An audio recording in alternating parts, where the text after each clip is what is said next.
जय जगन्नाथ। आम जगन्नाथ कार्यक्रम को मु शरण अरविंद आपण मानू स्वागत करुचे। दर्शक बंधु आम गोटे सेमिति समय जो समय आम ऐतिह्य सबुरु पलस्तरा खसी पड़ुची, आम संस्कृति को घुण खाई चली, आम परंपरा विपर्यस्त हो पड़ुची। सेमिति गोटे समय आम जगन्नाथ कार्यक्रम माध्यम अनेक रसमय और रहस्यमय जगन्नाथ मंदिर को खोजा आमर एकमात्र लक्ष्य। सेमिति गोटे मंदिर खोजी खोजी आमे पहुंचीचु कटक जिला सालेपुर अंचल ओडासिंग गाँव में।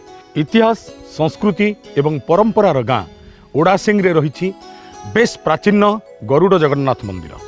कहीं कहीं आपको गरुड़ मठ बोली कहते, कहीं कहीं केवल गरुड़ जगन्नाथ बोली कहते। तेबे जदि जगन्नाथ अछंती गरुड़ को एते स्वतंत्रता कहीं? दर्शक बंधु ये क्षेत्र विषय आम जहाँ शुणिलु प्रथमे चमकिलु, तापर भाविलु सत्य को परीक्षा करवा। हुए तो आपण विश्वास करि न पारंती, एठिकार अंचलवासी एवं पूजक कहती दिन को दिन ए मंदिर भितर थिबा गरुड़ भगवान आकार वृद्धि होछि।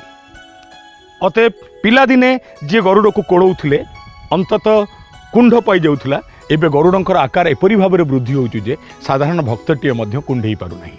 लोक विश्वास रखती ए गरुड़ जीवंत। आ पछरे आउ एक लोक कथा रही, यह मध्य ऐतिहासिक तथ्य।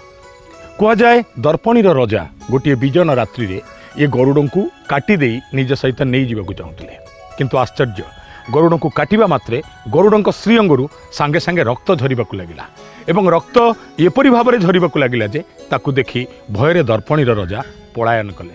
एवं एठिकार लोक एक कथा मध्य कहती काले तत्कालीन मंदिर जगन्नाथ बलभद्र और सुभद्रा प्रतीकों को दर्पणी रजा एठू नहीं जाइए। तेरे कथार कौन सत्यता रही, मंदिर में गरुड़ भगवान को रूप केमिति, ए सब देखा आपण जिज्ञासा बढ़ी। आसतु मो संगे।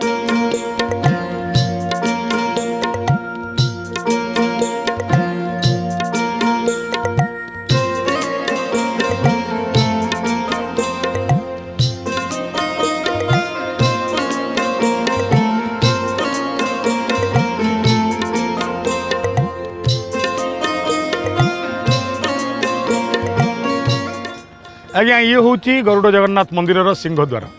आपण ये दृश्य को देखी सारापर निश्चय भावुवे जदि ये सिंहद्वार ताहले उपरे चाल छपर कहीं, छण छपर कहीं।